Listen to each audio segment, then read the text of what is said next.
If I had known what was waiting for us in the cold, would I have ever stepped onto that mountain? Would any of us? We thought it was just another night, just another stop along the way. We pitched our tent, huddled together for warmth, and shut our eyes against the biting wind, unaware that we had already sealed our fate. Something happened out there, something no one has ever been able to explain. What drove us out into the snow, half-dressed, in the dead of night? What were we running from? And more terrifyingly, what was chasing us? Stay with me until the end, because I'm about to reveal a theory no one has dared to say out loud before. Every great adventure begins with a dream, a vision of conquering the unknown, of standing where few have ever stood. For us, that dream was the Ural Mountains, and at the heart of it all was Igor Dyatlov, always the leader, always the one with the plan. His determination wasn't just inspiring, it was contagious. When Igor spoke, you believed. You believed in the journey, in the challenge, in each other.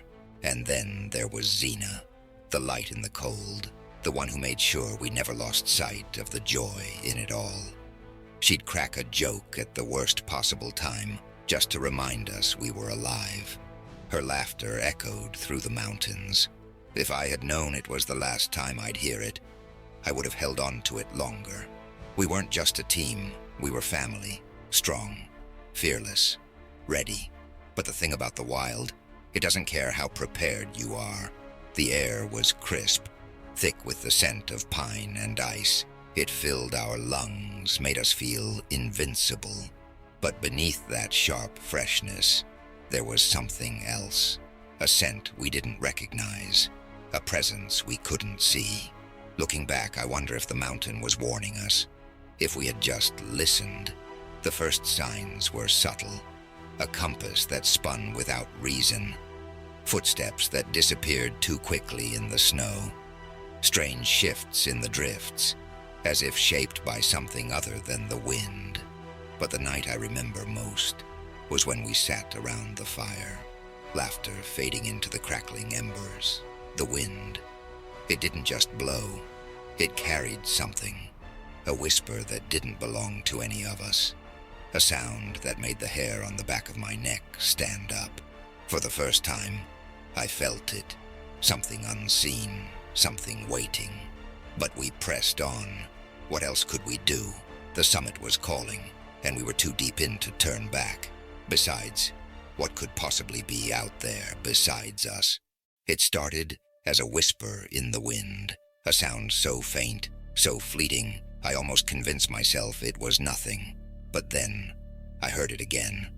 Footsteps, slow, deliberate, just outside our tent. My breath caught.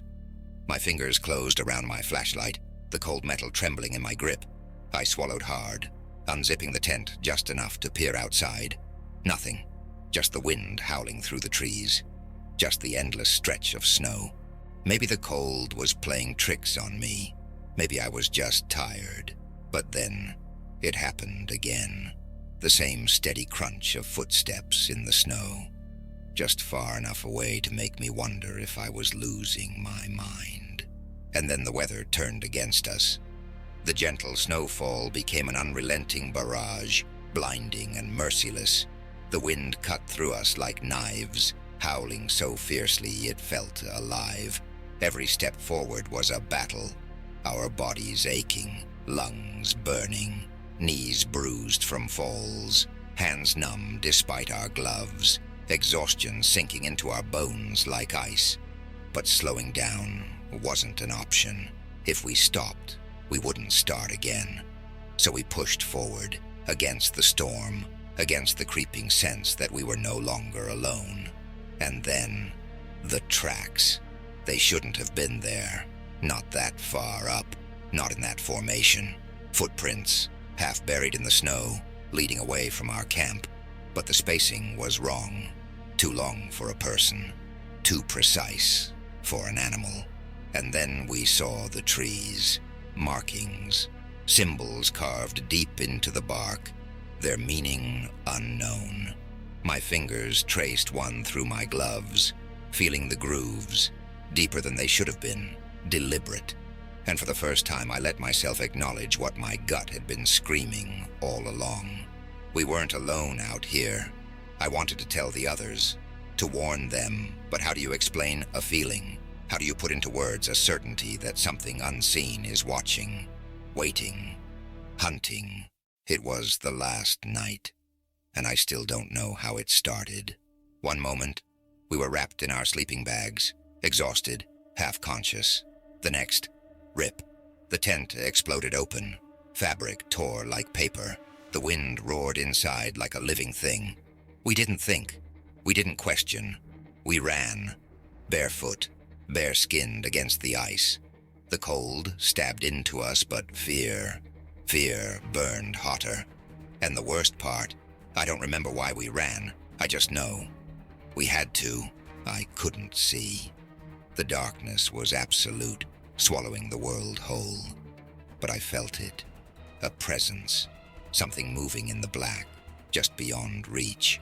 Something that didn't breathe like us, didn't move like us. It wasn't human. And it was everywhere. Watching, hunting, waiting. I still hear it. The crack of bones, one by one, like dry branches snapping underfoot. The choked gasps, the screams that never made it past frozen lips. And the cold, not just in our bodies, but in our souls. But that wasn't the worst part. No, the worst part came after. When they found us, the truth was buried under the snow. Radiation laced into our clothes, bodies twisted in ways no human body should ever be. Tongues gone, eyes frozen open in terror, as if they had seen something no one was ever meant to see. And the official story, the cold killed us. But I know the truth. We didn't freeze to death. We froze from the fear, from the thing that got to us before the frost ever could.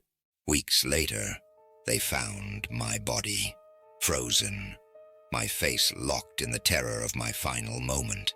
But it wasn't the cold that took me.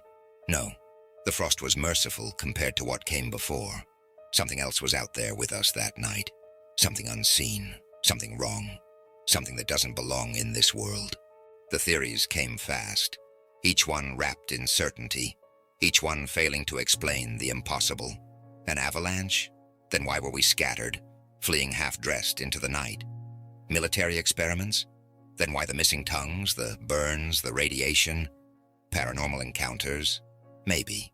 But theories don't explain whispers in the snow, the voices in the wind, the feeling so strong, so undeniable, that we were not alone. Will anyone ever truly know what happened on that mountain?